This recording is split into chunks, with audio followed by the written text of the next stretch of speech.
ഉദ്ധവരും ഭഗവാനും കൂടി ഉണ്ടായ സംവാദമാണ്. അതായത് ഈ ദ്വാരക 7 ദിവസത്തിൻ്റെ മുമ്പിലും ഇടയിൽ മുങ്ങിപ്പോവും, ഞാൻ ഇവിടുന്ന് പോവും എന്ന വർത്തമാനം പറഞ്ഞപ്പം എങ്ങനെയാണ് ഇവിടെ ഇനി ഞാൻ എന്താണ് ചെയ്യേണ്ടത്, എന്നെ അങ്ങ് പോകുമ്പോൾ കൂടെ കൊണ്ടുപോകണം എന്ന് പറഞ്ഞപ്പം അതുണ്ടാവില്ല, അഹന്താമമതകൾ ഉപേക്ഷിച്ച് ഭൂമിയിൽ സഞ്ചരിക്കുക എന്ന് പറഞ്ഞ് അഹന്താമമതകളെ ഇല്ലാണ്ടാക്കാനുള്ള വിദ്യ അത് പറഞ്ഞു കൊടുത്തു. അത് പറഞ്ഞു കൊടുത്തതിൻ്റെ ശേഷം ദത്താത്രേയ ഭഗവാനും ഇത് മഹാരാജാവും കൂടി ഉണ്ടായ സംവാദം വിസ്തരിച്ച് ഉപദേശിച്ചു. ആ ഉപദേശമൊക്കെ കേട്ട് കഴിഞ്ഞപ്പോഴാണ് പറയുകയും ചെയ്തു, ഈ ഉദ്ധവരോട് പറഞ്ഞു കൊടുത്തു, ഉദ്ധവരെ അങ്ങ് എന്ത് മനസ്സിലാക്കണ്ടു എന്ന് ചോദിച്ചാൽ, ഈ പ്രപഞ്ചത്തിൽ എങ്ങനെയാണെന്നാണെങ്കിൽ നമ്മൾക്ക് തോന്നും ഈ ലോകം സുഖമാണ് എന്നിങ്ങനെ തോന്നുകൊണ്ടാണ് ഇവിടെ ആസക്തി ഉണ്ടാവുന്നത്. അതെന്താ വെച്ചാൽ അതുകൊണ്ടാണ് ഈ ബന്ധനം ഉണ്ടായിട്ട് ഇവിടെ വിട്ടുപോകുന്നതും. അതുകൊണ്ട് ബന്ധിപ്പിക്കപ്പെട്ട് പോവാതിരിക്കാനായിട്ട് വേണ്ടത് എന്താ വെച്ചാൽ ഇവിടെ ഇപ്പം നമ്മൾ ചിന്തിക്കണ മാതിരി സുഖമാണ് എന്നൊരു സ്ഥിതി ഒന്നുമില്ല. പറയുമ്പം ലോകത്തിലെ ശാസ്ത്രത്തിൽ പറയും, അനിത്യമസുഖം ലോകം ഇമം പ്രാപ്യ ഭജസ്വമാം. ഈ ലോകം എന്ന് പറയുന്നത് നിത്യമായിട്ടൊന്നും ഉണ്ടാവില്ല, സുഖമായിട്ടൊന്നും ഇരിക്കുകയില്ല. അതുകൊണ്ട് ഇവിടെ വന്നു വെച്ചാൽ എന്താ വേണ്ടത്, ഭഗവാന്റെ തൃപാദത്തെ ഹൃദയത്തിൽ ഉറപ്പിക്കുകയാണ്. അതിന് വേണ്ടത് എന്താ വെച്ചാൽ മദ്ഭിജ്ഞം ഗുരും ശാന്തം ഉപാസീത മതാത്മകം. ഭഗവാന്റെ തത്വം നല്ലോണം മനസ്സിലാക്കി വെച്ചിട്ടുള്ളതായ വലിയ യോഗ്യന്മാരായ ഗുരുനാഥന്മാരെ നന്നായിട്ട് ഉപാസിക്കുക. ആ ഉപാസന കൊണ്ട് എന്തുണ്ടാവും, അപ്പോഴേ നമ്മളൊക്കെ ആ ഒരു ഈശ്വരീയമായ ഭാവത്തിലേക്ക് ഉറപ്പുണ്ടാവുള്ളൂ. ഗുരുനാഥന്മാരുടെ അനുഗ്രഹമാണ് ഈശ്വരീയമായ വെളിച്ചത്തിന് കാരണം. അല്ലേ വെച്ചാൽ എന്താണെന്നാണെങ്കിൽ നമ്മൾ സ്ഥിരമാണ്, നിത്യമാണ്, സുഖമാണ് എന്ന് വിചാരിക്കുന്ന ലോകം നമ്മൾക്ക് മാത്രമല്ല ലോകപാലന്മാർക്ക് പോലും നിത്യമല്ല എന്നാണ്. അപ്പം അതുകൊണ്ട് ഈ ലോകത്തിൽ സത്വ രജസ്തമോ ഗുണങ്ങളാണ് പ്രകൃതിയുടെ സമ്പ്രദായങ്ങൾ. ആ സത്വരജസ്തമോ ഗുണങ്ങളുടെ മട്ടിൽ നമ്മൾ പെട്ടുപോകുന്ന സമയത്ത് നമ്മൾക്ക് എന്ത് തോന്നും, നമ്മൾ ബന്ധിതരാണ് എന്നൊക്കെ തോന്നും. അതുകൊണ്ടാണ് ബന്ധിതനാണ് എന്ന് തോന്നുന്നതും മുക്തനാണ് എന്ന് തോന്നുന്നതും തോന്നലിൻ്റെ പ്രത്യേകത കൊണ്ടാണ്. സത്വാദി ഗുണങ്ങളിൽ പെട്ടിരിക്കുമ്പം ബന്ധിതനായിട്ടിരിക്കും. ആ സത്വാദി ഗുണങ്ങളോടുള്ള ബന്ധനം ഇല്ലാതെയുണ്ടാക്കാൻ വിദ്യ കൊണ്ടേ അതായത് ജ്ഞാനം കൊണ്ടേ മുക്തി ഉണ്ടാവുള്ളൂ. ആ വിദ്യ ബന്ധിപ്പിക്കും എന്ന് പറഞ്ഞു കൊടുത്തു. അതായത് ദേഹാത്മബോധത്തിൽ നിന്ന് മാറി ദേഹത്തിൻ്റെ അപ്പുറത്തിരിക്കുന്നതായ ചൈതന്യ സ്വരൂപനാണ് ഭഗവാൻ എന്ന ആ വലിയ മഹാതത്വത്തിലേക്ക് മനസ്സിനെയും ബുദ്ധിയും പ്രവേശിപ്പിക്കേണ്ടതാണ്. അതാണ് ഭാവം. അങ്ങനെ ഇരിക്കുന്ന സമയത്ത് നമ്മൾ ഒരു എളുപ്പ വഴിയായിട്ട് ഭഗവാന്റെ അടുത്തേക്ക് പോകാനുള്ളൊരു സമ്പ്രദായം പറയുകച്ചാൽ അത് സജ്ജന സംസർഗം കൊണ്ടാണ്. സജ്ജന സംസർഗം കൊണ്ടുണ്ടാവും പോലെ ഹൃദയത്തിൽ ശുദ്ധി വേറെ ഒന്നുകൊണ്ടും ഉണ്ടാവില്ല. അത്തരക്കാരുടെ കൂടെ കൂടി അവരുടെ വാക്കുകൾ കേട്ട് അവരുടെ കൂടെ സംസർഗം ചെയ്ത് ജീവിതത്തെ മുമ്പിലേക്ക് നല്ല വെളിച്ചത്തോടു കൂടി കൊണ്ടുപോകുന്നതിനാണ് സത്സംഗം എന്ന് പറയും. ഈ സത്സംഗം കൊണ്ടുണ്ടാവണ മാതിരി മഹിമ വേറെ ഒന്നുകൊണ്ടും ഉണ്ടാവില്ല. അതുകൊണ്ട് സജ്ജനങ്ങളുടെ ആ സംസർഗം കൊണ്ട് നന്മയിലേക്ക് പ്രവേശിച്ചവർ ധാരാളം പേര് ലോകത്തുണ്ട്. ഇങ്ങനെ ഈ സജ്ജനങ്ങളുടെ ഭാവത്തിൽ മനസ്സുറയ്ക്കണമെങ്കിൽ ആദ്യം വിഷയവാസനയിൽ ഉള്ളതായ ഭാവം കുറേശ്ശെ കുറയ്ക്കണം. വിഷയവാസന അകത്തിരിക്കുമ്പം നമ്മൾക്ക് ഈ സത്സംഗവാസന ഒന്നും പുറപ്പെടില്ല. അതുകൊണ്ട് ആ വിഷയാസക്തിയിലേക്ക് ഇരിക്കണ പുറപ്പാട് കുറേശ്ശെ മാറ്റി ഭഗവാന്റെ ഭാവത്തെ ഹൃദയത്തിൽ ഉറപ്പിക്കണം. എന്നാലേ ബുദ്ധവരെ നമ്മൾക്ക് ആ ഈശ്വര ഭാവം പ്രകാശിക്കുള്ളൂ. അപ്പോൾ ചോദിച്ചു അതെങ്ങനെയാണ്? അതായത് ഭഗവാന്റെ ആ ഭാവത്തെ മനസ്സിരുത്തി ഉറപ്പിക്കണമെങ്കിൽ വേണ്ടത് ഭക്തി കൊണ്ടേ നന്മയുണ്ടാവുള്ളൂ. ഭക്തി ചണ്ടാളനെ പോലും ശുദ്ധീകരിക്കും. അതാണ് ഉണ്ടാവുന്നത്. ഈ ഭക്തി ഉണ്ടാവണമെങ്കിൽ ഹൃദയത്തിൽ ഭഗവാന്റെ സ്വരൂപം സദാ പ്രകാശിക്കണം. അങ്ങനെ ഭഗവത് സ്വരൂപം പ്രകാശിച്ച് വരണം എങ്കിൽ അതിന് ഭഗവാനെ സദാ ധ്യാനിക്കണം. എങ്ങനെ വേണം ധ്യാനിക്കുക? അഷ്ടാംഗയോഗത്തിൻ്റെ സമ്പ്രദായത്തിൽ യമം നിയമം ആസനം പ്രാണായാമം പ്രത്യാഹാരം ധാരണ ധ്യാനം സമാധി എന്ന് പറയുന്നതായ 8 അംഗങ്ങളോട് കൂടിയിട്ട് ഭഗവാന്റെ ഭാവത്തെ ഹൃദയത്തിൽ നല്ലോണം ധ്യാനിച്ചുറപ്പിക്കുക. സാങ്കോപാംഗം ഭഗവാന്റെ സ്വരൂപത്തെ ഹൃദയത്തിൽ ധ്യാനിച്ചുറപ്പിക്കുന്ന സമയത്ത് അങ്ങനെയുള്ള ധ്യാനയോഗിക്ക് സിദ്ധികൾ എന്ന് പറഞ്ഞൊരു കൂട്ടം മഹിമകൾ വന്നുകൂടും. ഈ സിദ്ധികളെ കുറിച്ച് പറയുമ്പം സിദ്ധികൾ സിദ്ധയോ അഷ്ടാദശ പ്രോക്താഹ എന്നാണ് പറയുക. 18 ജാതി സിദ്ധികളെ കുറിച്ച് പറയും. പക്ഷേ 18 ജാതി സിദ്ധികളുണ്ടെങ്കിലും അതിൽ 8 എണ്ണത്തിന് പ്രത്യേകം എടുത്ത് പറയാറുണ്ട്. അണിമ, ലഖിമ, മഹിമ, ഈശിത്വം, വശിത്വം, പ്രാപ്തി, പ്രാകാമ്യം എന്ന് പറഞ്ഞിട്ട് 8 എണ്ണം. ഇതിന് അഷ്ടൈശ്വര്യ സിദ്ധികൾ എന്നും പറയും. അപ്പം ഈ സിദ്ധികളൊക്കെ ഓരോന്ന് വന്നുകൂടുമ്പം ഈ സാധകനായ വ്യക്തി സിദ്ധിയുടെ മഹിമയിൽ ചെന്ന് പെട്ട് പുറപ്പെടുന്ന സമയത്ത് അദ്ദേഹത്തിന് തോന്നും താനൊരു വലിയ യോഗ്യനായി എന്ന് തോന്നും. അങ്ങനെ ഈ സിദ്ധികളിൽ ഭ്രമിക്കണവര് ലോകത്തില് ഉപാസനാ വഴിയിൽ മുമ്പിലേക്ക് പോവില്ല എന്ന് മാത്രമല്ല അവരുടെ ആ ഒരു ഈശ്വരോപാസനയുടെ വളർച്ച മുരടിച്ചു പോവുകയും ചെയ്യും.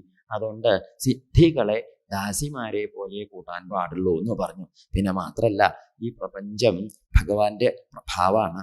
അതുകൊണ്ട് ഭഗവത് പ്രഭാവത്തെ സാധാരണക്കാർക്ക് സാധാരണ ദൃഷ്ടി കൊണ്ട് നോക്കിയാൽ കാണാനും സാധ്യമല്ല. അതുകൊണ്ട് പ്രപഞ്ചത്തിൽ എവിടെ എവിടെ നന്മകൾ പ്രകാശിച്ച് കാണണോ ആ നന്മകളൊക്കെ ഭഗവാന്റെ പ്രഭാവമാണ് എന്ന് ധരിച്ച് ഹൃദയത്തിൽ ഉറപ്പിക്കണം. അങ്ങനെ യദ്യത് വിഭൂതിമൽ സത്വം ശ്രീമദൂർജിതമേവ തത്തദേവാവഗച്ഛത്വം മമ തേജോംശ സംഭവം എന്ന് പണ്ട് ഞാൻ ഗീതയില് ഭഗവാൻ അർജുനന് പറഞ്ഞു കൊടുത്ത പ്രകാരത്തിൽ പറഞ്ഞു കൊടുത്തു. അതായത് എവിടെ എവിടെ തേജസ്സായിട്ട് യോഗ്യമായിട്ട് നന്മയുള്ളതായിട്ട് എന്തെന്തെല്ലാം കാണണോ ആ കാണുന്നതൊക്കെ ഭഗവാന്റെ മഹിമയാണ്, ഭഗവാന്റെ പ്രഭാവമാണ് എന്ന് ധരിച്ചുറപ്പിക്കണം. ഇങ്ങനെയാണ് വേണ്ടത്. അപ്പൊ ഭഗവത് പ്രഭാവത്തെ പ്രപഞ്ചത്തിൽ കണ്ട് ധരിച്ചു മനസ്സിലാക്കാനുള്ള വിദ്യയാണ് ഈ പറയുന്നതായ സമ്പ്രദായം. അപ്പൊ ഉദ്ധവരെ ചോദിച്ചു, സ്വധർമാനുഷ്ഠാനം കൊണ്ട് എങ്ങനെയാണ് ഭഗവാന്റെ തൃപാദത്തിൽ ഭക്തി ഉണ്ടാക്കുക ചോദിച്ചു. അപ്പം പറഞ്ഞു കൊടുത്തു, സ്വധർമാനുഷ്ഠാനം എന്ന് പറഞ്ഞാൽ വർണ്ണാശ്രമ ധർമ്മ സമ്പ്രദായത്തിലുള്ളതായ ആ ആചാരാനുഷ്ഠാനങ്ങളെ കൊണ്ടാണ് ഈ ഭക്തിയുടെ ആ ഒരു മഹിമ ഉണ്ടാവുക. എങ്ങനെയെന്നാണെങ്കിൽ വർണ്ണാശ്രമ ധർമ്മങ്ങൾ ബ്രാഹ്മണ ക്ഷത്രിയ വൈശ്യ ശൂദ്രാദി സമ്പ്രദായത്തിൽ സ്വഭാവേന വന്നു കൂടുന്നതായ ആ ഒരു ധർമ്മങ്ങളും പിന്നെ അവസ്ഥയ്ക്കനുസരിച്ച് ബ്രഹ്മചാരി ഗൃഹസ്ഥൻ വാനപ്രസ്ഥൻ സന്യാസി എന്ന പ്രകാരത്തിൽ ഉണ്ടാവുന്നതായ ധർമ്മങ്ങളും ഈ രണ്ട് ധർമ്മങ്ങളെയും വർണ്ണാശ്രമ സമ്പ്രദായങ്ങളാക്കി മനസ്സിലാക്കിയിട്ട് അതിൻ്റെ മഹിമയിൽ വേണം ഭഗവാന്റെ പ്രഭാവത്തെ ഹൃദയത്തിൽ ധരിച്ചുറപ്പിക്കാൻ.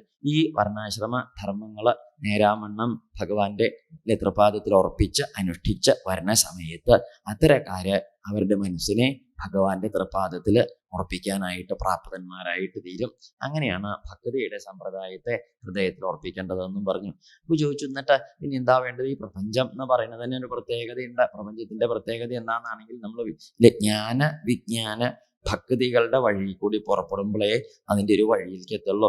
ജ്ഞാനം എന്ന് വെച്ചാൽ അർത്ഥം എന്താണെന്നാണെങ്കിൽ, ജ്ഞാനം എന്ന് പറയുമ്പം ഭഗവാന്റെ ഭാവത്തിൽ ഉണ്ടാവണേ ആ ഒരു പ്രപഞ്ചം സർവത്ര ഭഗവത് ഭാവമാണ് എന്ന ശുദ്ധമായ ബോധത്തിന്റെ പേരാണ് ജ്ഞാനം. അതായത് ഈശ്വരസ്വരൂപം തന്നെയാണ് പ്രപഞ്ചമായിട്ട് പ്രകാശിക്കുന്നത് എന്നുണ്ടാവുന്നതായ ആ ഉറച്ച ബോധം, അതാണ് ജ്ഞാനം. ഈ ജ്ഞാനം മാത്രമല്ല, ജ്ഞാനവും വിജ്ഞാനവും ഉണ്ടാവും. ഇപ്പം നമ്മൾ അറിഞ്ഞ് പഠിച്ച് മനസ്സിലാക്കി പ്രപഞ്ചം ഭഗവത് സ്വരൂപമാണ് എന്ന് മനസ്സിലാക്കുമ്പോൾ അത് ജ്ഞാനായി. ഈ ജ്ഞാനം അനുഭൂതിയുടെ തലത്തിലേക്ക് പ്രവേശിക്കുമ്പം, ഈശ്വരാനുഭൂതിയുടെ തലത്തിലേക്ക് കടക്കുമ്പം അതിനാണ് ഭക്തി വിജ്ഞാനം എന്ന് പറയുക. പിന്നീടുണ്ട് പ്രപഞ്ചത്തിലെ സർവത്ര ഭഗവത് ഭാവത്തിന്റെ പ്രത്യേകതയാണ് പ്രകാശിക്കുന്നത് എന്നുള്ളതായ ഒരു ബോധ്യം, ഭഗവാന്റെ തൃപാദത്തിലേക്ക് പരമമായ പ്രേമം അതുണ്ടാവുമ്പം അത് ഭക്തിയായി എന്ന് പറയും. അപ്പം അതുകൊണ്ട് നിർവിണ്ണാനാം ശുദ്ധമായ ഭാവത്തിൽ ഭഗവാന്റെ തൃപാദത്തിൽ ഉറപ്പിച്ച് വിരക്തന്മാരായ കൂട്ടരെ സംബന്ധിച്ച് പറയുമ്പം അവർക്ക് അവർക്ക് ഈ കർമ്മയോഗത്തിൽ പ്രവർത്തിക്കേണ്ട കാര്യമൊന്നുമില്ല. അവരെന്ത് ചെയ്താൽ മതി? നേരെ ജ്ഞാനമാർഗത്തിലേക്ക് പുറപ്പെട്ടു പോവാം. അവർക്ക് നിർവിണ്ണാനാം ജ്ഞാനയോഗോ എന്ന് പറയും. നിശേഷമായിട്ട് ആ വിരക്തി വന്നവർക്ക് ജ്ഞാനയോഗമാണ് വഴി.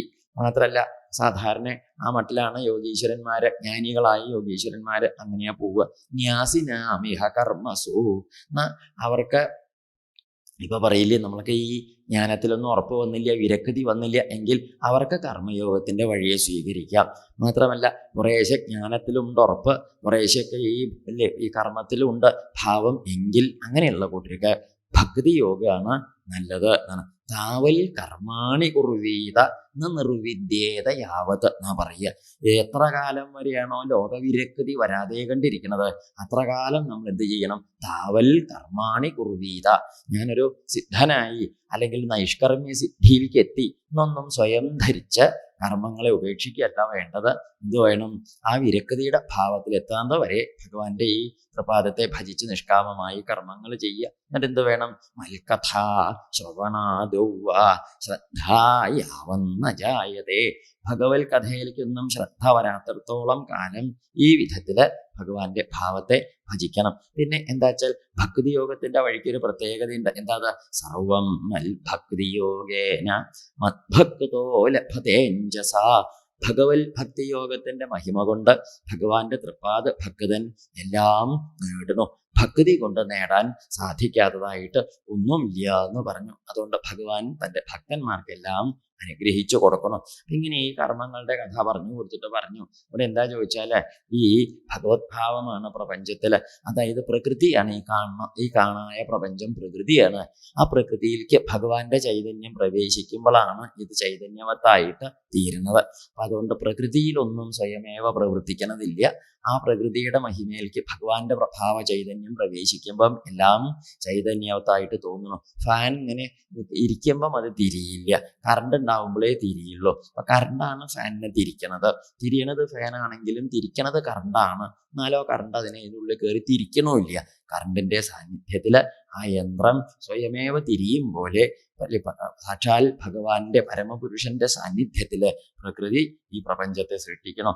ഭഗവത്ഗീതയിൽ ഭഗവാൻ പറയും, മയാ അധ്യക്ഷേണ പ്രകൃതി സൂയതേ സചരാചരം. ഞാൻ ഇങ്ങനെ നോക്കിയിരിക്കുമ്പം എൻ്റെ സാന്നിധ്യത്തില് ഈ പ്രകൃതി പ്രപഞ്ചത്തെ സൃഷ്ടിക്കണം. ഇതാണ് വേണ്ടത്. അപ്പൊ അതുകൊണ്ട് ഇങ്ങനെയുള്ളതായ ഈ പ്രപഞ്ചത്തിൽ സഞ്ചരിച്ച് പുറപ്പെടുമ്പം പ്രകൃതിയുടേതാണ് പ്രപഞ്ചം എന്നുള്ളതുകൊണ്ട് ദ്വന്ദ്ഭാവങ്ങളാണ് പ്രപഞ്ചത്തിൽ പ്രകാശിച്ച് കാണുക. സുഖം ഉണ്ടാവും, ദുഃഖം ഉണ്ടാവും, നിന്ദയുണ്ടാവും, സ്തുതി ഉണ്ടാവും, ബഹുമാനം ഉണ്ടാവും, അപമാനം ഉണ്ടാവും, ലാഭം ഉണ്ടാവും, നഷ്ടം ഉണ്ടാവും, സിദ്ധി ഉണ്ടാവും, അസിദ്ധി ഉണ്ടാവും. ഇങ്ങനെയുള്ളതായ വിരുദ്ധ ദ്വന്ദ്വങ്ങള് ലോകത്തിൽ എപ്പോഴും ഉണ്ടാവും. ഈ വിരുദ്ധ ദ്വന്ദ്വങ്ങളുടെ സമാഹാരം ആണ് ലോകം. അപ്പൊ അതുകൊണ്ട് ഇതിലൊന്നും പെട്ട് കഷ്ടത്തിലാവേണ്ടതില്ല. നിന്ദിക്കുമ്പം അങ്ങടെ കഷ്ടത്തിലാവാനും സ്തുതിക്കുമ്പം അങ്ങടെ യോഗ്യനാവാനും ഈ വിധത്തില് ഈ ദ്വന്ദ്വങ്ങളില് ഭിന്നബുദ്ധി വളർത്തി ലോകത്തിൽ ജീവിക്കല് വലിയ കഷ്ടമാണ്. അതുകൊണ്ട് എന്ത് വേണം? വേണ്ടത് ലോകത്തിൽ എങ്ങനെയാന്ന് ചോദിച്ചാൽ സമഭാവേന പുറപ്പെടുകയാണ് നല്ലത്. ഏത് വിധത്തില്?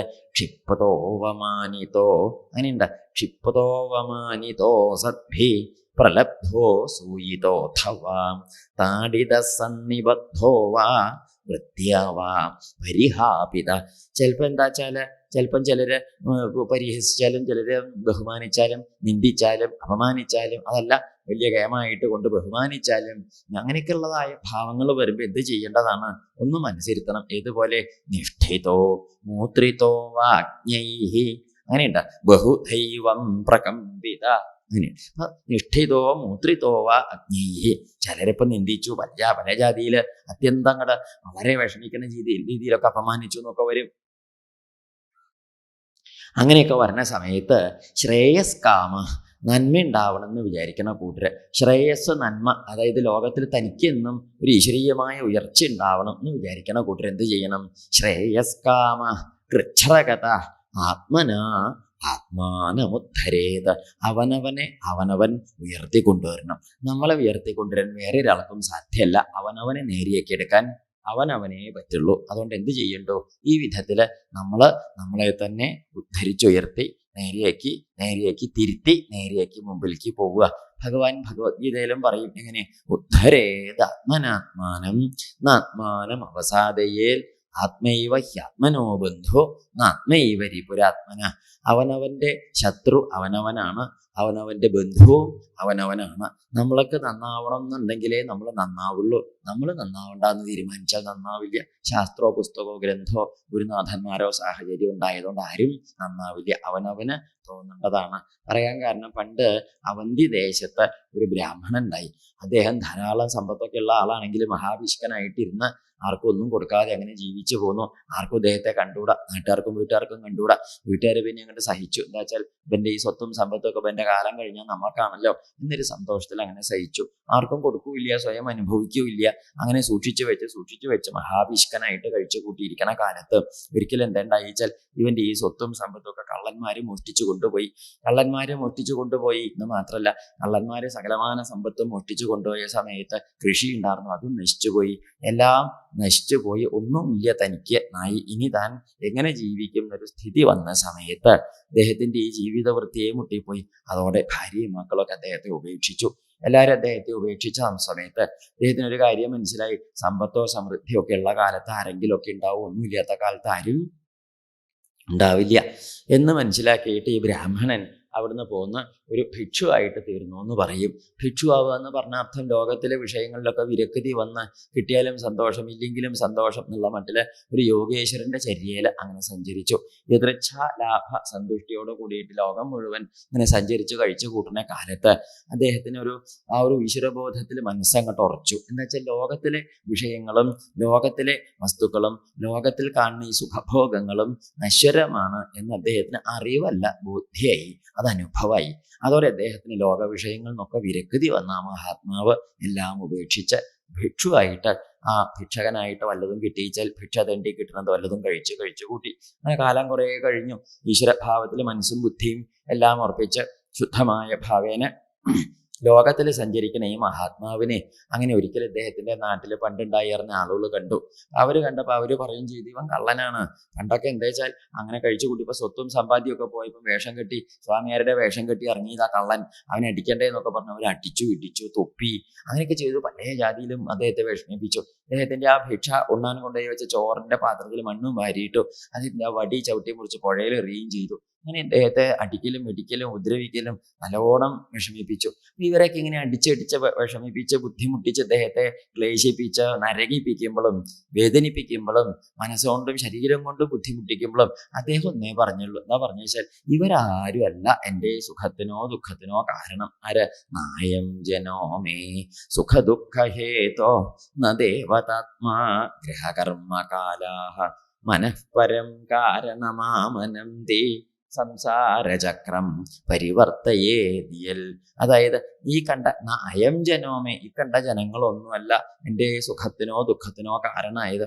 ദേവതയുടെ കാരണമല്ല ഉണ്ടായത്, ആത്മാവും അല്ല, ഗ്രഹപ്പഴിയല്ല, കർമ്മദോഷമല്ല, കാലത്തിന്റെ വിശകല്ല, ഇങ്ങനെയൊന്നുമല്ല എനിക്ക് സുഖവും ദുഃഖവും ഉണ്ടാക്കണത്. എനിക്ക് സുഖവും ദുഃഖവും ഉണ്ടാവാൻ കാരണം മനഃപരം കാരണമാമനന്തി സംസാരചക്രം പരിവർത്തയേതിയൽ. എൻ്റെ മനസ്സാണ് എനിക്ക് സുഖവും എനിക്ക് ദുഃഖവും ഉണ്ടാക്കുന്നത്. അതുകൊണ്ട് മനസ്സിനെയാണ് ശ്രദ്ധിക്കേണ്ടത്. എന്താ കാരണം? മനോഗുണാൻ വൈ സൃജതേ ബലീയസ്തതശ്ച കർമാണി വിലക്ഷണാനി ശുക്ലാനി കൃഷ്ണാന്യഥലോഹിതാനി തേഭ്യ സവർണാ ശ്രുതയോ ഭവന്തി. അതുകൊണ്ട് മനസ്സാണ് ലോകത്തിൽ ഓരോന്ന് സൃഷ്ടിച്ചുണ്ടാക്കണത്. ഒരുത്തൻ ശത്രുവാണെന്ന് സൃഷ്ടിച്ചത് മനസ്സാണ്, ഒരുത്തൻ എൻ്റെ മിത്രമാണെന്ന് സൃഷ്ടിച്ചത് മനസ്സാണ്, ഒരാൾ എന്നെ സുഖിപ്പിക്കുകയാണെന്ന് തോന്നിച്ചതും മനസ്സാണ്, ഒരാൾ എനിക്ക് വിഷമം ഉണ്ടാക്കണമെന്ന് തോന്നിപ്പിക്കുന്നതും മനസ്സാണ്. ഈ മനസ്സാണ് എല്ലാറ്റിൻ്റെയും കാരണം. അതുകൊണ്ട് എന്തേ വേണ്ടു? ഈ കണ്ട ലോകരൊന്നും എന്നെ സന്തോഷിപ്പിക്കുകയോ ദുഃഖിപ്പിക്കുകയോ ചെയ്യുന്നില്ല. എന്താ കാരണം ചോദിച്ചാൽ, അവരൊക്കെ അവരുടേതായ പ്രകൃതിക്ക് അനുസരിച്ച് പ്രവർത്തിക്കുന്നു എന്നല്ലാതെ കണ്ട് ഞാൻ എൻ്റെ മനസ്സിനെ രൂപപ്പെടുത്തിയില്ല. അങ്ങനെ ഈ തത്വാർത്ഥം മനസ്സിനെ രൂപപ്പെടുത്തി നിയന്ത്രിച്ചാൽ ലോകം നമ്മുടെ നിയന്ത്രണത്തിലായി എന്ന് മനസ്സിലാക്കി ധരിച്ച ആ മഹാത്മാവ് ആ ഒരു സ്ഥിതിയിൽ ഈശ്വരോപാസനയുടെ മഹിമയിലിരുന്ന് എന്ത് ചെയ്തു? ഏതാംസ ആസ്ഥായ പരാത്മനിഷ്ഠാം അധ്യാസിതാം പൂർവതമൈർമഹർഷിഭി അഹം ധരിഷ്യാമി ദുരന്തപാരം തമോ മുകുന്ദാഘ്രിനിഷേവയൈവ. അതുകൊണ്ട് ഈ ഒരു സ്ഥിതിയിലിരുന്ന് ഞാൻ ആ മുകുന്ദപാദാരവിന്ദത്തിൽ മനസ്സുറപ്പിച്ചിട്ട് നേരെ ഭഗവാനെ പ്രാപിച്ച് പോവുകയാണ് എന്ന് പറഞ്ഞ് അദ്ദേഹം ഭഗവാനെ ഭജിച്ച് ഭഗവത് പദത്തിലേക്ക് പ്രവേശിച്ചു. ഉദ്ധവർക്ക് പറഞ്ഞു കൊടുത്തു, ഉദ്ധവരെ അതുകൊണ്ട് എന്താ വേണ്ടുവെന്നാണെങ്കിൽ തസ്മാൽ സർവാത്മനാതാത നിഗ്രഹാണ മനോധിയ. അതുകൊണ്ട് സകല പ്രകാരത്തിലും മനസ്സിനെ ബുദ്ധി കൊണ്ട് ഒതുക്കി അടക്കി, അതായത് വികാരങ്ങളെ വിചാരം കൊണ്ട് ഒതുക്കി നേരെ മുമ്പിലേക്ക് വഴിക്ക് പോകണം. എങ്ങനെ? മയ്യാവേശിതയായുക്ത. അതിന് വേണ്ടത് ഭഗവാനിലേക്ക് പ്രവേശിച്ച മനസ്സാണ് വേണ്ടത്. അങ്ങനെ വേണം ഭഗവാനെ ഉപാസിക്കാൻ. ഭഗവാൻ ആ ഉദ്ധവർക്ക് പറഞ്ഞു കൊടുത്തു. ഇത്രയും കേട്ടോ. പിന്നെ സംഖ്യയോഗാദി തത്വങ്ങളെ കുറിച്ചൊക്കെ വിസ്തരിച്ചു വർണ്ണിച്ചു. സത്വാദി ഗുണങ്ങളുടെ സമ്പ്രദായത്തെക്കുറിച്ച് പറയുകയും ചെയ്തു. അങ്ങനെ തത്വാർത്ഥങ്ങൾ പല പ്രകാരത്തിൽ ഉപദേശിച്ചു കൊടുത്തിരിക്കുന്ന സമയത്താണ് ഉദ്ധവര് ചോദിക്കുകയും ചെയ്തു ഭഗവാനോട്, ഭഗവാനെ ഈ വിദ്യയിലേക്ക് പ്രവേശിക്കാനുള്ളൊരു എളുപ്പവഴി എന്താ ചോദിച്ചു. എളുപ്പവഴിയൊന്നുമില്ല, ആകെ ഒരു വഴിയുള്ളത് എന്താ ചോദിച്ചാല് മനസ്സിരുത്തേണ്ടത് നമ്മൾ ഈ കൂട്ടുകെട്ട് എപ്പോഴും നന്നാക്കണം. കൂട്ടുകെട്ട് വെച്ചാൽ ആരുടെ കൂടെ നമ്മൾ കൂടുന്നു വെച്ചാൽ അതിനനുസരിച്ചേ നമുക്ക് കഥയുണ്ടാവുള്ളൂ. സജ്ജനങ്ങളുടെ കൂടെ കൂടുമ്പോൾ എപ്പോഴും ഒരു സദ്വിചാരത്തേക്ക് മനസ്സ് ചെല്ലും. സജ്ജന സംസർഗമാണ് ചെയ്യേണ്ടത്. ദുഷ്ട സംസർഗം ചെയ്താൽ നമ്മൾ ഇനി എത്ര നല്ല യോഗ്യനാണെങ്കിലും എന്തൊക്കെ ജാതി കേമത്തിലുള്ളവനാണെങ്കിലും നമ്മൾക്ക് അതൊന്നും തോന്നുന്നില്ല. ഈ സംസർഗം നന്നായി എങ്കിൽ വലിയ പഠിപ്പോ വിവരമോ ഒന്നും ഇല്ലെങ്കിലും നന്മയുടെ വഴിയിലേക്ക് പ്രവേശിക്കാൻ എളുപ്പമായിട്ട് തീരും എന്നും പറഞ്ഞു. അപ്പോൾ ചോദിച്ചു എന്താ ഈ സംസർഗത്തിൻ്റെ പ്രത്യേകത? ഞാൻ പറയാം. പണ്ട് ഈ പുരൂരവസ എന്ന് കേട്ടിട്ടില്ലേ? പുരൂരവസ, ചന്ദ്രപുത്രൻ ബുധൻ, ബുധൻ്റെ പുത്രനായ അങ്ങനെ ഇപ്പോൾ പുരൂരവസനെ കുറിച്ച് നമ്മൾ കേട്ടില്ലേ? ആ പുരൂരവസൻ്റെ കഥ. ആ പുരൂരവസ എന്താ ചെയ്തു വെച്ചാൽ അദ്ദേഹം ഇങ്ങനെ കഴിച്ചിരിക്കുന്ന കാലത്ത് ഒരിക്കലും ഇങ്ങനെ കൊട്ടാരത്തിൽ കഴിയുമ്പം അദ്ദേഹം യുവാവായിട്ടിരിക്കുന്ന കാലത്താണ് അദ്ദേഹത്തിൻ്റെ ഈ സൗന്ദര്യം, സൗഭാഗ്യം, അദ്ദേഹത്തിൻ്റെ സൗശീല്യം, അധികാരവും പദവിയും പ്രൗഢിയും മഹിമകളും ഗുണഗണങ്ങളും ഒക്കെ കേട്ട് കേട്ട് കേട്ട് കേട്ട് ദേവലോകത്തിരിക്കുന്ന ഉർവശിക്ക് ഇദ്ദേഹത്തോടൊരു പ്രേമം. ആരുടെ? ഈ പറയണ നമ്മുടെ പുരൂരവസനോട്. ഇനി പുരൂരവസനോട് ഒരു പ്രേമം തോന്നിയപ്പോൾ എന്താപ്പോൾ വേണ്ടോ നിശ്ചല്ലാതെ കണ്ട പുരൂരവസന്റെ ഈ ഭാവം ചിന്തിച്ചൊരു നിവൃത്തി കിട്ടാതെ കണ്ട് ഈ ഉർവശി കഴിച്ചു കൂട്ടുന്ന കാലത്ത്, അക്കാലത്ത് ഉർവശിക്ക് ഭൂമിയിലേക്ക് വരേണ്ടതായിട്ടൊരു ശാപം ഉണ്ടായി വന്ന കാലത്ത് ഉർവശി ഭൂമിയിൽ വന്നു. മഹാരാജാവിൻ്റെ അടുത്ത് വന്നിട്ട് പറഞ്ഞു, മഹാരാജാവേ, ഞാൻ അങ്ങേ കല്യാണം കഴിക്കാൻ ആഗ്രഹിക്കുകയാണ് എന്നും പറഞ്ഞു. മഹാരാജാവ് പറഞ്ഞു, എനിക്ക് കുഴപ്പമൊന്നുമില്ല എന്നും പറഞ്ഞു. അപ്സരസല്ലേ, ഇങ്ങോട്ട് വന്നതും അല്ലേ, അങ്ങോട്ട് പോയി കൊണ്ടുവന്നതൊന്നും അല്ലല്ലോ, എനിക്ക് കുഴപ്പമില്ല എന്നും പറഞ്ഞു. അപ്പോൾ ചോദിച്ചു, അങ്ങനെ ആയിക്കോട്ടെ. അപ്പോൾ ഈ അപ്സരസായിട്ട് വന്ന പുരൂരവസന്റെ മുമ്പിൽ നിൽക്കുന്ന ഉർവശി പറഞ്ഞു, എനിക്ക് ചില നിബന്ധനയൊക്കെ ഉണ്ടെന്നും പറഞ്ഞു. എന്താ തൻ്റെ നിബന്ധന ചോദിച്ചു. അപ്പോൾ പറഞ്ഞ 2 ആടിൻ്റെ കുട്ടികളെ കൊണ്ടുവന്നിട്ടുണ്ട്. ഈ ആടിൻ്റെ കുട്ടികൾക്ക് ആപത്തൊന്നും ഇല്ലാതെ നോക്കണം. പിന്നെ മാത്രം ഞാൻ നെയ്യേ കഴിക്കുള്ളൂ, വേറെ ഒന്നും കഴിക്കില്ല. ആഹാരം വേറെ ഒന്നും കഴിക്കില്ല. ചോറ്, കഞ്ഞി, ഉപ്പിലിട്ടതോ അല്ലെ ഉപ്പുമാവ്, ഉപ്പുമാവൊന്നും തീരെ കണ്ടുകൂടാ, പഴമൊന്നും പറ്റില്ല, കഞ്ഞിയും ചോറൊന്നും, ദോശ ഇഡ്ഡലിയൊന്നും വേണ്ട, ഇതൊന്നും കഴിക്കില്ല. പിന്നെ എന്തേ കഴിക്കുള്ളൂ? നെയ്യ് മാത്രമേ കഴിക്കുള്ളൂ എന്നും പറഞ്ഞു. അതെനിക്ക് മുട്ടാണ്ട കിട്ടണം, അത്രയേ ഉള്ളൂ, വേറെ ഒന്നും കഴിക്കില്ല. അങ്ങനെ ആയിക്കോട്ടെ എന്ന് പറഞ്ഞു. പിന്നെ പറഞ്ഞ എന്താ വെച്ചാൽ രാജാവിന് മുണ്ടില്ലാണ്ട കാണാനും പാടില്ല. ഇങ്ങനെ 3 ഉപാധിയാണ് ഉർവശി വെച്ചത്. രാജാവിനും അതൊന്നും കുഴപ്പമില്ല. എന്താ അപ്പോൾ ആടിൻ്റെ കുട്ടികളെ നോക്കാൻ 2000 പട്ടാളക്കാരെ ഏൽപ്പിച്ചു, അവർ നോക്കിക്കോളും. പിന്നെ ഇപ്പം നെയ്യല്ലേ, നെയ്യ് പിന്നെ ഗ്യാസിൻ്റെ കുറ്റി കൊണ്ടുവരണവനെ ഏൽപ്പിച്ചു. മാസം അതിങ്ങനെ തീരുമ്പം ഒന്ന് ഒരു 2-3 എണ്ണം അങ്ങോട്ട് കൊണ്ടുവരിക, ഒന്ന് തീരുമ്പോഴേക്കും അടുത്തത് ഇങ്ങനെ കൊണ്ടുവരിക. അപ്പോൾ അത് മുട്ടാണ്ട കിട്ടും, അരിശാലയിൽ ഏർപ്പാടാക്കി ഒക്കെ. അപ്പോൾ അത് വിഷമമില്ല. പിന്നെ മുണ്ടിൻ്റെ കാര്യത്തിൽ ഒരു ബെൽറ്റ് വാങ്ങി ആരെങ്കിലും മുറുക്കി അങ്ങോട്ട് കെട്ടി, അത് അവിടെ എവിടെ കുളത്തി പറിച്ച് പോകണ്ടെന്ന് ഇരിച്ചു. കാര്യമൊക്കെ നേരിയാക്കി രാജാവ്. ഉർവശിക്ക് കുഴപ്പമൊന്നുമില്ല, കാര്യമൊക്കെ നേരി. ഉർവശി രാജാവിൻ്റെ കൂടെ വന്നുകൂടി. അങ്ങനെ കുറേ കാലം കഴിഞ്ഞ് ഉർവശി രാജാവിൻ്റെ കൂടെ കഴിച്ചു കൂട്ടിയിരിക്കുന്ന കാലത്ത് ഈ രാജാവിൻ്റെ കൂടെ ഈ ഉർവശി വന്ന് കൂടിയതിൻ്റെ ശേഷം ഉർവശിക്ക് മടങ്ങി പോകണം എന്നുള്ള ചിന്തയില്ലേണ്ടി. ഇവിടെ വന്നാൽ നമ്മൾ പിന്നെ അങ്ങനെയാണല്ലോ, എവിടെയും ചെന്ന് കൂടിയാൽ പിന്നെ അവിടുത്തെ വല്യമ്മായിട്ട് നമ്മൾ മാറുകടും. അങ്ങനെയാണ്, ചെന്ന് പെടാനേ പാടുള്ളൂ. പെട്ടാൽ പിന്നെ അവിടെ ഒട്ടുക എന്നുള്ളതാണ് സ്വഭാവം, ലോകത്തിൻ്റെ സ്വഭാവമാണ്. എന്തിനോട് കൂടി ചേർന്നാലും അതിൻ്റെ കൂടെ അങ്ങോട്ട് കൂടി ഒട്ടിപ്പോകും നമ്മൾ. അങ്ങനെയുണ്ട് ഒരു അഭിഷേകം എന്ന് അതിന് പറയുക, ഒട്ടല്ലേ. ആ ഒട്ടെല്ലാവരും വിട്ടുപോയി, ഉർവശി വിട്ടുപോയി. കുറേ കാലം കഴിഞ്ഞപ്പോൾ ഒരിക്കലും ദേവേന്ദ്രനാണെങ്കിൽ ഇപ്പം എന്താ കഥ വെച്ചാൽ, ദേവലോകത്തു നിന്ന് ഉർവശി പോകുന്നതിൻ്റെ ശേഷം ദേവേന്ദ്രൻ ഇങ്ങനെ പറയും, എന്താ ഉർവശി രഹിതം മഹ്യം ആസ്ഥാനം നാതിശോഭതേ. ഉർവശി ഇല്ലായോണ്ട് എൻ്റെ ആസ്ഥാനത്തിനൊരു ഭംഗിയില്ല. അവിടെ ആളില്ലായൊന്നുമില്ല, ആളൊക്കെ നല്ലോണം ഉണ്ട്, എല്ലാവരും ഉണ്ട്. നൃത്തം ചെയ്യാനൊക്കെ മേനകയുണ്ട്, രംഭയുണ്ട്, തിലോത്തമയുണ്ട്, ഇവരുടെ അനിയത്തിമാരുണ്ട്, പിന്നെ അച്ചോളുടെ മക്കൾ സ്കൂൾ കുട്ടി വന്നവരെല്ലാവരും ഉണ്ട്. ആരും ഇല്ല, ഒരാളെങ്കിൽ ഒരാൾ അടിയന്തരക്കാരവിടെ ഉണ്ട്, കുട്ടിപ്പോയിട്ടൊന്നുമില്ല. എന്നാൽ ഈ ഉർവശി ഇല്ലായതുകൊണ്ട് രാജാവിന് വല്ലാത്ത, ഇന്ദ്രന് വലിയ വിഷമേ. ഇന്ദ്രൻ ഇങ്ങനെ പറയുകയും ചെയ്തു, ഉർവശി ഇല്ലായതുകൊണ്ട് രസമില്ലല്ലോ എന്ന് പറഞ്ഞിരുന്നു. അപ്പം എങ്ങനെയാണ് ഉർവശി അങ്ങോട്ട് ഉർവശിക്കാച്ചാൽ പിന്നെ ദേവലോകത്തിൽ വർത്തമാനം ഒരു കത്തയക്കൽ പോലും ഇല്ല. ഉർവശി ഇവിടെ വന്ന് അങ്ങോട്ട് കൂടും ചെയ്തു. എന്ത് ചെയ്യും? ഉർവശിയെ കൊണ്ടുവരാൻ എന്താ വിദ്യ? ആലോചിച്ച് നോക്കിയപ്പോഴാണ് ആടിൻ്റെ കുട്ടികളെ പിടിച്ചുകൊണ്ടുപോയാൽ ഉർവശി പോകും. അങ്ങനെയുള്ള ഈ ആടിൻ്റെ കുട്ടികൾക്ക് ആപത്തുണ്ടായാലും പിന്നെ ഈ നെയ്യിൻ്റെ കാര്യത്തിൽ വിഷമം ഉണ്ടായാലും മുണ്ടില്ലാതെ രാജാവിനെ കണ്ടാലും ഞാൻ എന്ത് ചെയ്യും? മടങ്ങിപ്പോകുന്നതാണ് അന്ന് കരാർ എഴുതി വെച്ചത്. അപ്പം ആ കരാറനുസരിച്ച് ഇന്ദ്രൻ എന്ത് ചെയ്തു വെച്ചാൽ കുറച്ച് ഗന്ധർവന്മാരെ അയച്ചു ആടിൻ്റെ കുട്ടികളെ മോട്ടിച്ചുകൊണ്ടുവരാൻ. ഗന്ധർവന്മാർ വന്നു രാത്രി, ആരും ഇല്ലാത്ത നേരത്തെ 12:15 രാത്രി എല്ലാവരും ഉറങ്ങുമ്പോൾ വന്ന് ഈ ആടിൻ്റെ കുട്ടികളെ പിടിച്ചുകൊണ്ടുപോകാനായിട്ട് പുറപ്പെട്ടു. ആടിൻ്റെ കുട്ടികളെ പിടിച്ചുകൊണ്ടുപോകുന്ന സമയത്ത് ഈ ബഹളം, ഒച്ചപ്പാടും, പ്രാളം, പട്ടാളക്കാരുടെ ഓട്ടം ഒക്കെ കൂടെ കേട്ട് നായ കുരയ്ക്കണം ബഹളം കേട്ടിട്ടെന്ന് രാജാവ് ഉണർന്നു നോക്കിയപ്പോൾ എന്തേ കണ്ട്? ആടിൻ്റെ കുട്ടികളെ കള്ളം കൊണ്ടുപോവുകയാണേ. രാജാവ് വേഗം ഇറങ്ങി ഓടി. എന്താ കാരണം? ഉർവശി പോവില്ലേ ഇല്ലെങ്കിൽ. രാജാവ് ഇറങ്ങി ഓടി. രാത്രിയില്ലേ, സമയം, ഉറക്കപ്രാന്തം ഉണ്ടാകും. ഉറക്കപ്രാന്തിൽ ഇങ്ങനെ ഓടി. രാജാവ് ഓട്ടാ ഓടുന്നത്. ഓടി ആടിൻ്റെ കുട്ടികളുടെ പിന്നാക്കം ഓടി ഇങ്ങനെ രക്ഷപ്പെടുത്താൻ ഓടുക. രാജാവ് ഈ മരണ ഓട്ടം ഓടുന്ന സമയത്ത് അദ്ദേഹത്തിന് മുണ്ടിൻ്റെ വക്ക വേലിയിൽ കൊളുത്തിപ്പോയി. രാജാവ് അറിഞ്ഞില്ല. രാജാവ് ഓടി 2, 3, 4 പറമ്പ് കഴിഞ്ഞു. പക്ഷെ മുണ്ടിനൊപ്പം എത്താൻ പറ്റിയില്ല, വേലി പിടിച്ചു വെച്ചത് കാരണം. മുണ്ട് വേലിയിൽ കൊളുത്തുകയും ചെയ്തു. രാജാവ് ഓടിപ്പോവുകയും ചെയ്തു. അപ്പോൾ ഈ ഒച്ചപ്പാടും ബഹളം, നായ കുരയ്ക്കണം ബഹളം ഒക്കെ കൂടെ കേട്ടപ്പോൾ ഉർവശി എന്താണെന്ന് അറിയാനായിട്ട് കിഴക്കേ ഭാഗത്തെ ജനാല തുറന്ന് അങ്ങോട്ട് കിഴക്കേ ഭാഗത്തെ പറമ്പേക്ക് നോക്കിയതാ. അപ്പം ഉർവശി ഇങ്ങനെ നോക്കണ സമയത്ത് ഇരുട്ടായതുകൊണ്ടൊന്നും കാണാനില്ല, വെടുപ്പായിട്ട് രാത്രിയല്ലേ. ഉർവശി ഇങ്ങനെ നോക്കിയിരിക്കുമ്പോൾ ആ ദേവേന്ദ്രൻ്റെ മറ്റേ ടോർച്ച് ഉണ്ടല്ലോ, ബ്രൈറ്റ് ലൈറ്റ് ടോർച്ച് അങ്ങനെ അടിച്ചു കൊടുത്തു. നല്ല മിന്നലേ. ആ മിന്നലിൻ്റെ വെളിച്ചത്തിൽ ഉർവശി നോക്കുമ്പോൾ എന്ത് കണ്ടു? ആടിൻ്റെ കുട്ടികളെ കള്ളം കൊണ്ടുപോകുന്നു. തൊട്ട് പിന്നാക്കാൻ രാജാവ് മുണ്ടില്ലാണ്ട് ഓടുന്നു. ഉർവശിക്ക് മനസ്സിലായി, എന്താ ഇനിയിപ്പം നിന്നിട്ട് കാര്യമില്ല, രാജാവ് 2 കരാറും തെറ്റിച്ചു. ഇനി നെയ്യിൻ്റെ കാര്യമാണ്, ഇനിയിപ്പോൾ ആട്ടുകളെ പോയി നോക്കിയാലേ അറിയുള്ളൂ ഭരണിയിലുണ്ടോ ഇല്ലയെന്ന്. ഏതായാലും കരാറ് 2ഉം തെറ്റി. ഉർവശി എന്താ ചെയ്തു വെച്ചാൽ ഉർവശി അവിടുന്ന് വേഗം അങ്ങോട്ട് പോകുന്നിട്ട് അകത്ത് കയറി സാരിയൊക്കെ മാറ്റി നല്ല പച്ചയും പുള്ളിയുള്ളത് കൊടുത്തു, ചെരുപ്പ് പച്ചയിട്ട് പൊട്ട് പച്ച തൊട്ടു ഒക്കെ ഇട്ട് പച്ചക്കൊടയും പച്ചമാലയും പച്ച ബേഗും പച്ച ഒക്കെ ഇട്ട് ഉർവശി എന്ത് ചെയ്തു 30 ഉറുപ്പ്യ അടുത്ത കൈ പിടിച്ച് ഓട്ടോറിക്ഷ കയറി പോകാനായിട്ട് ഒരുങ്ങി മുറ്റത്തേക്ക് പോകുന്നു. ഉർവശി ഇങ്ങനെ വേഗം കൊടയും പിടിച്ച് 30 ഉറുപ്പ്യ ആയിട്ട് ഇങ്ങനെ ഓട്ടോറിക്ഷ കയറാനായിട്ട് നിൽക്കുന്ന സമയത്താണ് രാജാവ് ആടിന്റെ കുട്ടികളൊക്കെ രക്ഷിച്ച് തിരിച്ചു വന്നപ്പോൾ ഉർവശി ഇങ്ങനെ പോകാൻ നിൽക്കണം. അയ്യോ എന്താ ഉർവശിയെ പോകുകയാ? ഞാൻ പോവുക രാജാവ്, എന്താ കാരണം? ഞാൻ പോവുകയാണ്. എന്താ കുട്ടിയെ കാരണം പോകണം? ആടിന്റെ കുട്ടികളെ ഞാൻ കൊണ്ടുവന്നില്ലേ ചോദിച്ചു. ആടിന്റെ കുട്ടികളെയൊക്കെ കൊണ്ടുവന്ന് വെച്ചാൽ മുണ്ടവിടെ രാജാവേ ചോദിച്ചു. അപ്പോൾ ആ രാജാവ് നോക്കണം, നീ ഇപ്പൊ അത് അന്വേഷിച്ച് കണ്ടുപിടിച്ച് വരുമ്പോഴേക്ക് നേരം വിളിച്ചാവും. അപ്പോൾ ആര് പോകും? ഉർവശി പോവും. അങ്ങനെ രാജാവിനെ മുണ്ടില്ലാണ്ട കണ്ടു ആടിൻ്റെ കുട്ടികളുടെ വിഷമം ആലോചിച്ചിട്ട് രാജാവിൻ്റെ മുമ്പിൽ നിന്ന് ആര് പുറപ്പെട്ടു പോയി? ഉർവശി പോവുകയും ചെയ്തു. ഉർവശി നാട് വിട്ട് രാജാവിൻ്റെ മുമ്പിൽ നിന്ന് പോയി. അപ്പോഴാണ് രാജാവിനാണെങ്കിൽ ഉർവശി പോയപ്പോൾ വലിയ സങ്കടമായി. രാജാവ് ഇങ്ങനെ എപ്പോഴും ഉർവശി എന്നൊരൊറ്റ വർത്തമാനേ ആർക്കുള്ളൂ. ഉർവശി വിഷയം മാത്രമേ രാജാവിൻ്റെ കയ്യിൽ. ഉർവശി എന്ന് പറഞ്ഞ രാജാവ് കുറേ കാലം നടന്നു. കുറേ കാലം രാജാവ് ഇങ്ങനെ നടന്ന സമയത്താണ് കുറേ കാലം കഴിഞ്ഞപ്പോൾ രാജാവിന് തോന്നി, അയ്യയ്യേ എന്താ ഇപ്പം മഹോമേ മോഹവിസ്താര കാമകശ്മല ചേതസ ദേവ്യാ ഗൃഹീതകണ്ഠസ്യ നായുഖണ്ഡ ഇമേ സ്മൃതാഹ. അത് പറയുകയും ചെയ്തു. അഹോമേ മോഹവിസ്താര, ഔ എൻ്റെ ഒരു അന്തല്യായി ഒന്നും പറയണ്ട.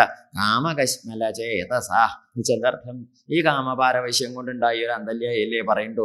ദേവ്യ ഗൃഹീത കണ്ഠസ്യ, ആ ദേവി സംസർഗത്തിൽ ചെന്നപ്പെട്ട് കഷ്ടത്തിലാവുക കാരണത്താൽ ഉണ്ടായ എൻ്റെ നായുഖണ്ഡ ഇമേ സ്മൃത.